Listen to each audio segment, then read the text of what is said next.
It's Red Eye Radio.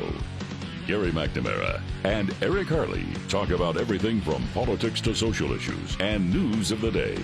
Whether you're up late or you're just starting your day, welcome to the show. From the Uniden America Studios, this is Red Eye Radio. All across America, we are Red Eye Radio. He is Eric Harley, and I'm Gary McNamara. Good morning. Just finishing part of the conversation that we were having here. We were talking about James Carville, talking about the fact that it's the economy, stupid, that he got it wrong. He didn't get it wrong. No. He knew. He saw the numbers. Don't tell me that Carville doesn't get a leak on the internals that the Democrats had. Yeah, because we said he was blowing some hot air at the time, of course, when he was all of a sudden, because he was screaming at Democrats. Next thing you know, no, Trump doesn't have a chance. She's going to win landslide numbers, big time, won't even be close. Yeah. We're like, okay, now he's just being the blowhard that we know, right? But coming out and not giving any specifics, like I don't think any Democrats giving specifics on what issues to win on. They're simply saying we need to have a populist economic message, and they have no idea what it is. Right. But then I was mentioning also that the Wall Street Journal article comparing, Carter to Biden. And, you look, at different situations, but they talk about inflation and weakness abroad. Yeah. Those are the two things that they, without question, had in common. And then on top of that, I was talking about when I was on vacation, watching a number of podcasts and influencers on YouTube from both Australia and Canada talking about the horrible housing problems there. That's one of the biggest problems for Trudeau right now. It's worse, way worse in Canada than it is here. They actually pointed it out. They took a town outside of Vancouver and compared it to Seattle and said, look, housing prices, the average housing prices are high, but they're relatively even. But if you look at the salaries, the household income was like 40% more in the United States than it was in Canada. Right. And it's like, they've got huge problems. And then in Australia, the same thing. People screaming about, the price of the price of housing. And in it, you had the liberals saying, well, we need more investment. The government needs to invest more in affordable housing. You and I have said it. We're repeating the same exact mistake that we went through in 2008 and 2009 with Fannie and Freddie. Yep. We don't need them. And you think that in the cut for $2 trillion that you're going to have Elon Musk and Ramaswamy, when they come out with the report, say this has to go, that the government needs to get out of manipulating the mortgage markets? Because that's what they're doing. Right. And you and I talked about the fact that you didn't have this when our parents built their homes. But look at the homes that our parents lived in. Yeah. They weren't nearly as large. The very first one my parents ever purchased, my dad and I talked about it last year or several months ago in San Antonio, and it was just over 1,000 square feet. Yeah, ours was right at or just a little under 1,000 square feet. Mm-hmm. And 5 children, 2 adults. Yeah. In there. That's same thing. And so they bought houses they could afford. Right. And you and I have talked about this so many times. We did it back in 2008, 2009, that all you did when you add free money, when you throw in the money, people were buying houses they couldn't afford. Right. Yep. And when free money's there, it means the price of housing goes up. And inevitably what happened, the private sector came around and said, some of the home builders, the large home builders, the large companies that were building homes, said, we're going to come out with new, smaller, more affordable models. We were like, this is the organic situation we were talking about. Between, we were referring mostly to the lender and the borrower, but the private sector, you take the government out of it. How much do you make? How much can you afford? Okay, we'll build whatever you can afford. Home builders want to build whatever people are buying. And if it means smaller homes is what they can actually afford, Was it a development? That's it. Was it a development down in Houston that was doing it that we were looking at? We talked about this in the last couple of months. This actually goes back a few years. Oh, okay. This was one of the large home builders. I don't know. I can't remember if it was D.R. Horton or who it was. By the way, they still do that. Now, all along, they would have done that, but the bank manipulation through the subprime lending thing was through the roof because of Fannie and Freddie. Again, we've said, take Fannie and Freddie out of the equation, and you would have had a very organic situation between a borrower and a lender, and that is, how much can you actually afford? Okay, then this is how much house you can buy. And then subdivisions building those types of homes would come to fruition. Exactly. You know, I look at it and you see, because, again, the best money I've ever spent is the money per month not to get commercials on YouTube. But, I mean, the not that it is going through the roof, because I think, frankly, for most people, tiny homes are too small. But it's amazing the number of people that, you know, will build a tiny home and say, look, I would like a little bit more room, but I can afford this and it's nice. Yeah. But right. What's stopping a lot of the tiny home developments? Zoning and regulations. Yeah, you mean the actual tiny homes. The actual tiny homes. The tiny homes. Yeah. You know, I don't know. Oh, no, there was a guy here just 15 minutes north of where we sit right now that built some, it's kind of like, back in my day, we called it a trailer park, but it's a tiny home park. And it's right up the street from where we are right now. And he was going back and forth with local officials. I don't know how that ended or if it's over, but there was a battle there because he built these tiny homes, and it was and it was all on one plot of land. And my thought is, all right, you're going to have your rules about upkeep and everything else, but if people choose to live that way, they should be able to live that way. And yeah, to your point, the developments, well, no, we don't want that. Look, in many developments, whether it's the HOA or city ordinance, you have to, if you want to put one of those little tiny, it would be they'll call it a tiny home, but it's meant for like an office or a studio in your backyard.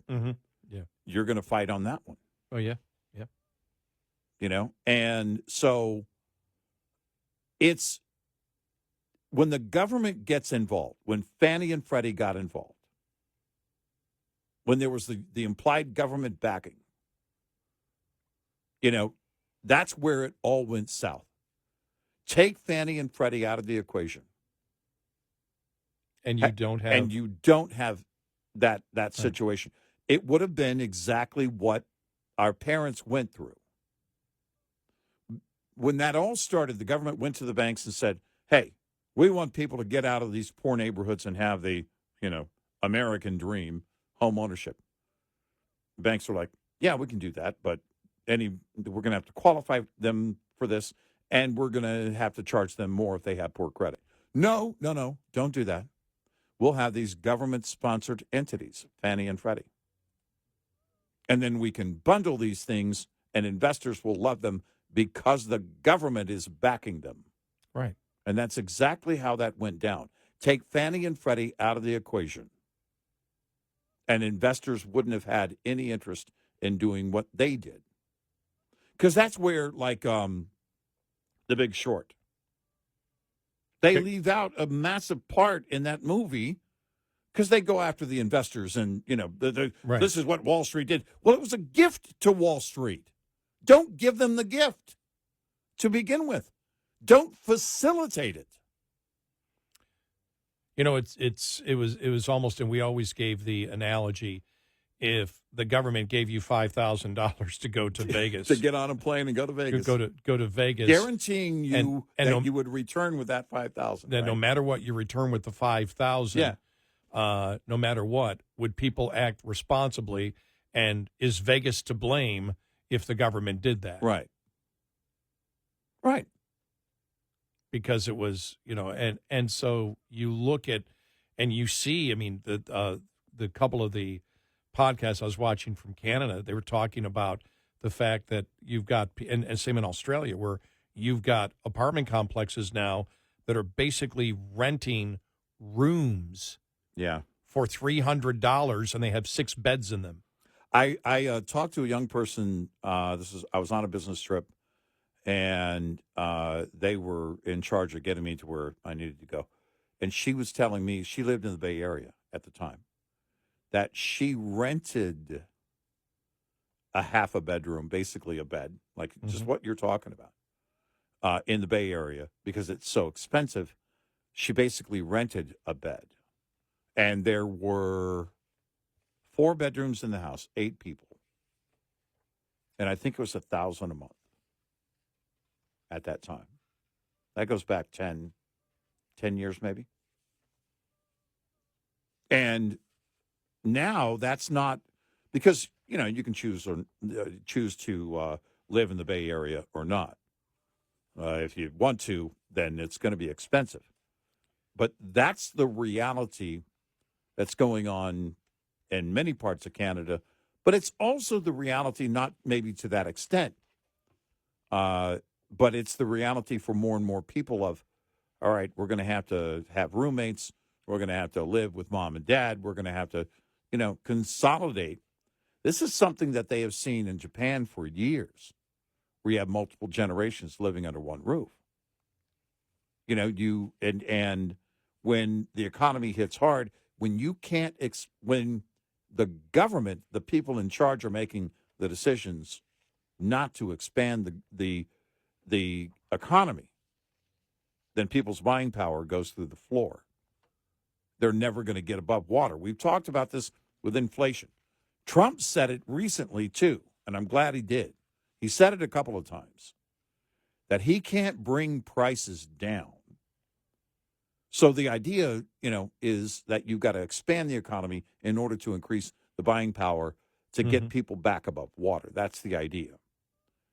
But as long as we're going to do this whole climate change garbage, that's another, that just erodes away at the economy over and over and over and over again. The cost of regulation. You're paying for that. Everybody is paying for that. No one is excluded from paying for that. What I find fascinating is it doesn't matter what country you are. Right. Doesn't matter whether you're the United States, Canada, and Australia, using those 3 countries from the podcast I watched when we were on vacation. All have the exact same economic problems based on government involvement and government manipulation of the economy. All these governments have tried to, they believe they can change economics when all they're doing is manipulating the economy. You can't change economics. Right. You cannot change how people respond to the financial situation that they're in. Right. They all believe that because they got a title, they got an infusion of economic brains, and they haven't. Right.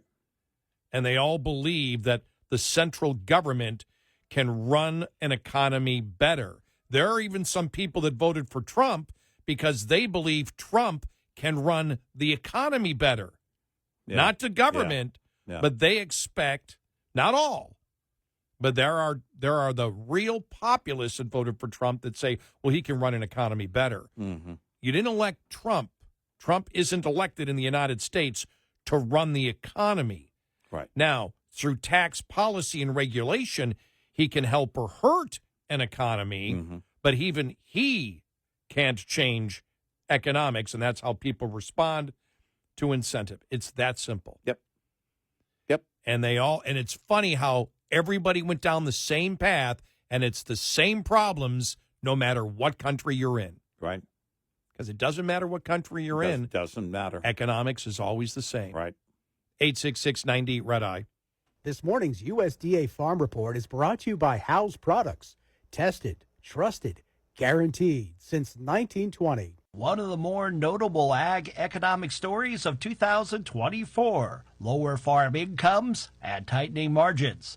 And according to USDA Chief Economist Seth Meyer, we definitely have to break things out into differences between crops and livestock. And I think overall crops have fared worse and livestock fared better from an income standpoint, but not without some other issues. A further look at crop trends going into 2025 indicates, from a global perspective on grains, we've seen some things like rebuilding of soybean stocks, corn and wheat stocks not so much. While some livestock and egg producers have benefited price-wise from contractions of animal populations. As for rebuilding herds on the cattle side, thus far we haven't seen any good indicator of it. I'm Rod Bain reporting for the U.S. Department of Agriculture in Washington, D.C. This report brought to you by Cenex Fuels and Lubes. Coming up, more with Gary McNamara and Eric Harley. It's Red Eye Radio.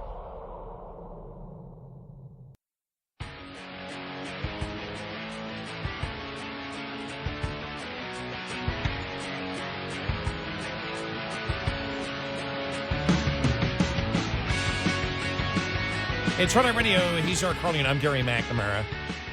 To give you an example of how it's happening in the Western world, the United States, Trump being elected, Pierre Poilievre may be the next prime minister. In all likelihood, will be Poilievre. Excuse me. He sat down and did an interview with George Peterson, just so you can see the similarities. It doesn't matter when liberalism attacks. It doesn't matter what country it does, but it messes it up big time. Here's part of this interview.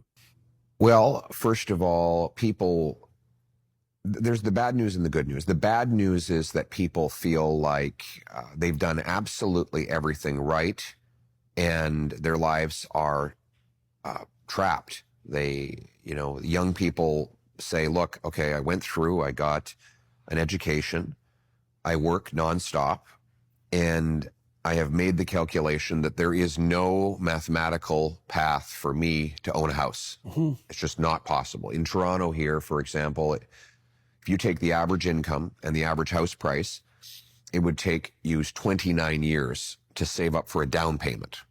So, if you're for a down payment, not to pay it off, forget paying it off. And so if you're a young woman who's got a biological clock, obviously, well, do the math. You start off at, let's say you're 25. Well, you're going to be in your 50s before you can afford the average house. So how are you ever going to have kids? And that's about the time when people think about downsizing from their house. That's what they used to think about, downsizing. And, they usually had their house paid off back by the time they were in their early 50s. So just to show how dreadfully things have worsened, that's the picture of the youth. Then there's the kind of middle-aged people who do have kids already, and they're terrified of the dangers in the streets. Our streets are just being overtaken by drugs and gangsterism and other dangers, and they want safety again. And then you have business owners that are saying there's just no way to continue to compete in Canada. We have to look at moving, and that means the next 200 jobs we create is going to be in Ohio or Florida or some other place than Canada. Pierre Poilievre, who probably will be, all likelihood, the odds makers say, will be the next prime minister of Canada. And so I thought it's interesting just for, Americans to understand that wherever liberalism is, wherever the radical left goes, they destroy everything. And Canada, Australia, the exact same problems, even worse than the United States. Yep.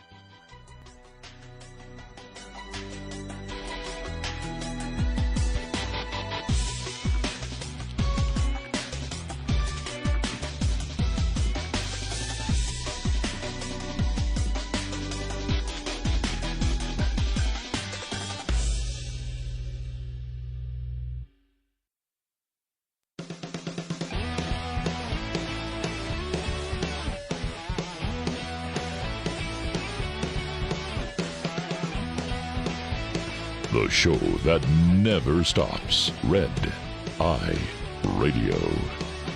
And he is Eric Harley, and I'm Gary McNamara. Welcome and good morning. Download our Red Eye Radio app today, and you can listen when and where you choose. I want to play one more audio cut here. We started talking about last hour. Why the Democrats lost, Right. and the fact that James Carville's saying, well, we've got to have an economic populist policy, but nobody will get into specifics at all. Nobody. On the Democrat side. They're just throwing out generic rhetoric because they don't know where to go. Right. And then we started talking about the fact that when you look at the United States here and what the United States just went through in the election, that you have other Western countries, and I mentioned I was watching podcasts from both Canada and Australia while I was on vacation, and the housing and inflation problems are just horrible, especially in Canada. Pierre Poilievre may be the next prime minister. In all likelihood, he will be. And he talked to George Peterson. We played one audio cut. I want to play another audio cut about his mindset because I believe that he and Trump are two people that probably have a lot of similar thoughts. But here he is talking about Canada and the situation that they're in. Well, we've got a limitless supply of resources here. We're like a cornucopia. The third biggest supply of oil, fifth biggest supply of natural gas, biggest supply of uranium, fifth biggest supply of lithium. We've got not one, not two, not three, but 4 coasts to tidewater. Right. We live next to the biggest military and economic superpower the world has ever seen. We have a highly educated population and the best system of government in the history of the world, the parliamentary system. Not the best government, but the best system of government. So all these massive advantages, we just need to unleash that potential. Now, I would disagree that the parliamentary system is better than our system because say, that's where we I'll draw that line right there. That's where we would disagree because the reason the founding fathers went with our constitutional republic is to have more checks and balances. Yeah. Why? Because our founding fathers did not trust a benevolent monarchy or a benevolent legislature. They wanted as many checks and balances as they possibly could get. So, right. Yeah. But that's for another discussion on another day. Yeah. Because the but he does make the point though on in terms of resources and everything else. We've said this, by the way, about California. So what is it that keeps California from being even a greater economic powerhouse as a state? Well, it's the cost of government. When the human resources, when people are leaving California because they can't afford it, when companies leave it because they can't afford it, they can't stay, they can't afford to stay any longer. It's the same. This is what's going on in Canada, and at a much, very similar type situation. When he's talking about companies saying, well, look, we may not be able to afford to stay. We may have to go somewhere else, Ohio, or go, to Florida or somewhere and set up shop. It becomes highly competitive. And it's something maybe we don't consider here in the States because, as he mentioned, the greatest, biggest powerhouse that the world has ever seen. But the idea is that, like with states, like with New York and with California, companies can get up and wealthy people can get up and decide they're going to move.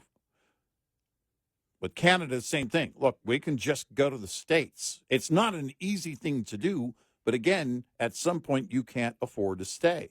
Well, I think he's saying exactly what we have said over here. All of the problems that we have right now in our society, everything we've seen over the last 4 years, this is not the fact. You can look at, and we had talked about this earlier, the similarities between Jimmy Carter and Biden. Biden created the inflation.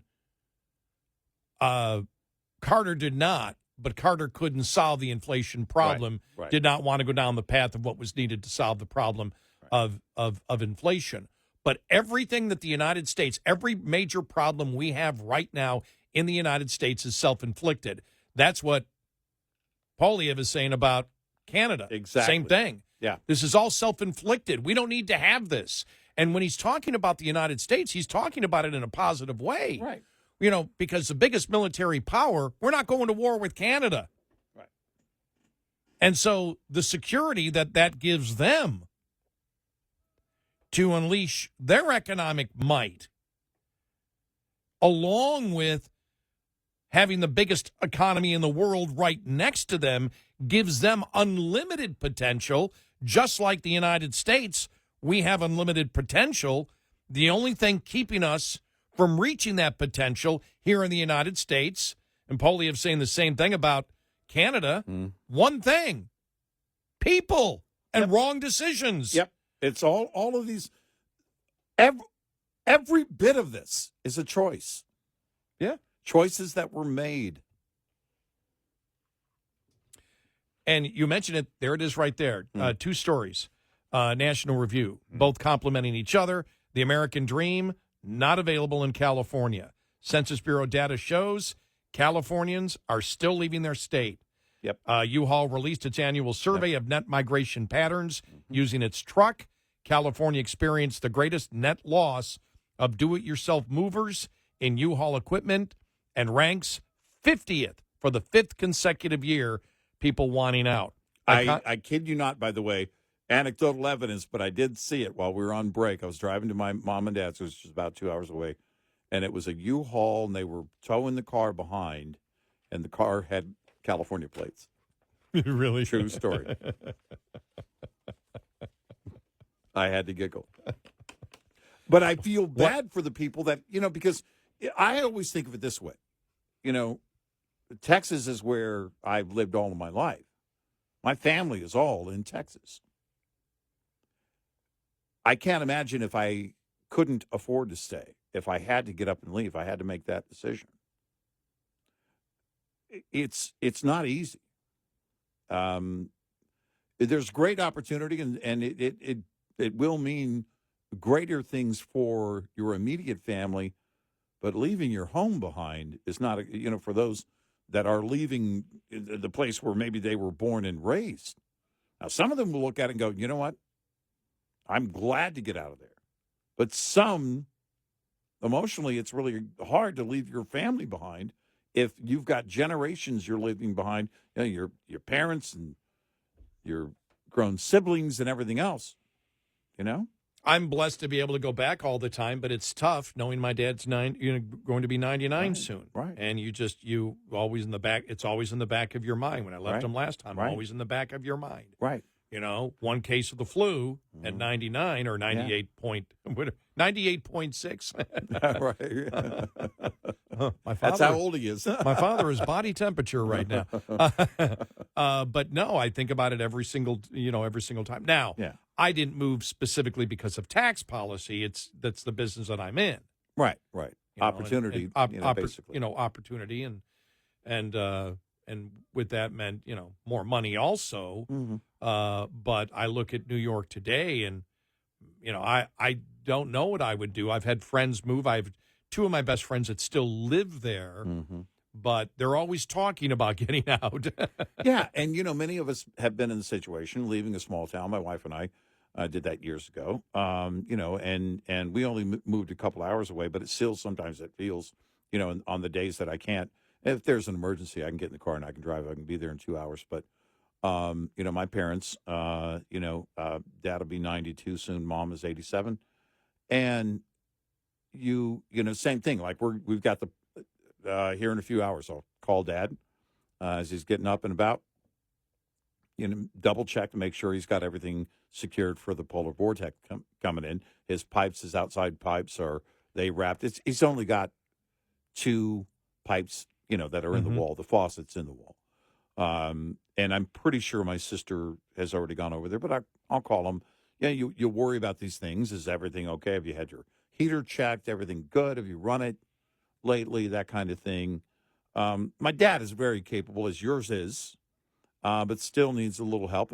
And the concern by me is always going to be there, even if I know he's got it taken care of. Yeah, you're right. And, my dad lived 10 houses down from his parents. He built on the same street. Yeah. I mean, and a lot of people did that back then. They lived very close to their parents.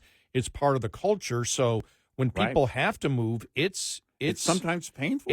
It's very, very tough. And probably a lot of the moves are out of many more of the moves today are not out of opportunity, but out of necessity. We've got to get out of here. We can't afford to do it, and that's exactly. horrible. That's it. I mean, it's hard enough to move when it's a great new opportunity. It's horrible to move. No, I mean, my wife and I were in tears the day we were driving away. I remember that day. I'll always remember that day. It's not, and we're only a couple hours away, but still, it was that moment. And I phrased it that way for a reason. When you can no longer afford to stay, you are out of options, and it shouldn't be that way. Mm-hmm. California is a great state, except for the cost of government. And understand when we talk about it, and we don't get this. We used to get it. This isn't. I'm not looking for a competition. I'm not looking to insult a California, a New York, or an Illinois because of what's going on there with the government and the oppressive regulation and taxes. It doesn't only hurt them, it slows down the overall U.S. economy. Yep. It hurts the entire country when you have these states that just wish to punish their people for living there. Mm-hmm. It slows down their economy. It slows down the rest of the country's economy. I want every state to flourish.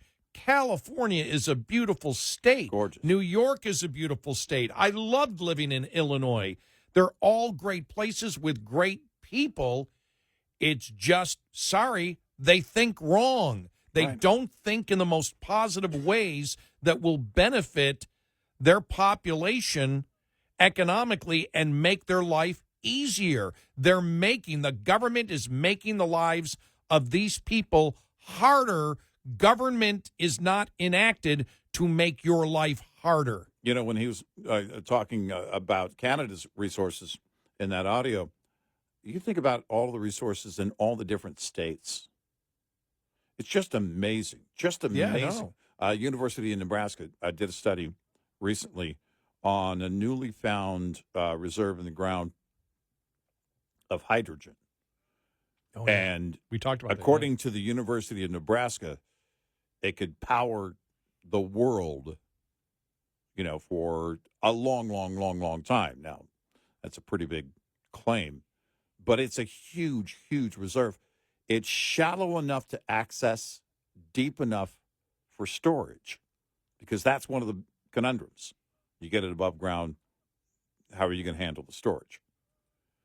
We have it in all over the U.S., but we're going to lie to people. The left is going to insist on lying to people. The earth is going to end if we break soil and bring anything above ground.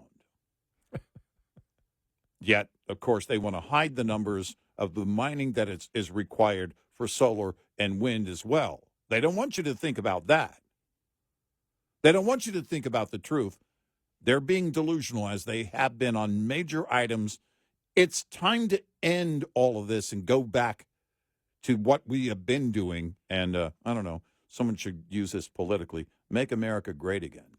866-90-RED-I. Lines open for your calls. 866-90-RED-I on Red Eye Radio.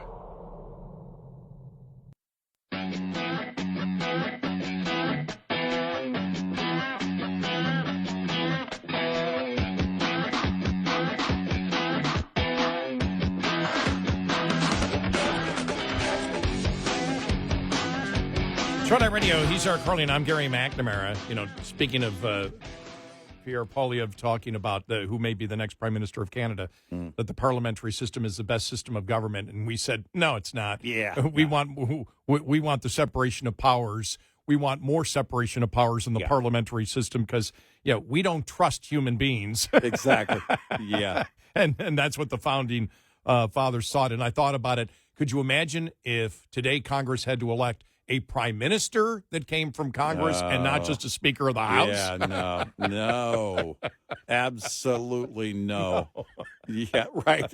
But I thought I just wanted to bring that up because it was something that I saw that I think people need to know, that these other countries are going through the exact same thing. And they're actually, in some ways, worse off because liberalism has gone much further in those countries, and they're trying to find a way out of it, too. Yep.